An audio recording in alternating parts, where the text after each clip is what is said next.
Sa wakas, magkakaroon tayo ng bakasyon kasamang pamilya sa gubat. Simula ngayon, hindi ka na ang paborito, Sonic.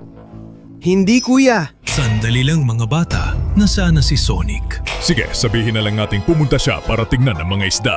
Pakiusap, may tumulong naman sa akin. Natatakot ako.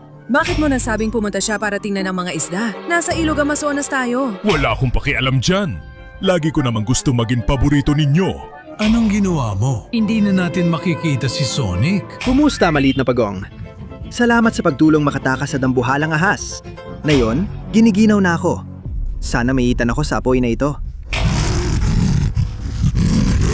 Naku, may problema ako. Kailangan ko nung umalis sa gubat na yon. Sige, pwede na siguro itong balsa. Kahit nagsisimula ng umulan, di ba? Bilis, like mo naman para matulungan ako makaligtas sa bagyo. Ay, ano yung alon na yon? Lalamunin ako. Hindi. Ay, grabe. Mukhang nakaligtas ako. Panahon na para umuwi. Anak ko, nasaan ka na kaya? Ikaw talagang paborito ko. Tatay, nandito na ako. Anak ko, ikaw ba talaga yan? Sa wakas, sobrang nag-alala kami. Pero bakit ka tumalon mula sa tren? Anong nangyari? Hindi ako tumalon.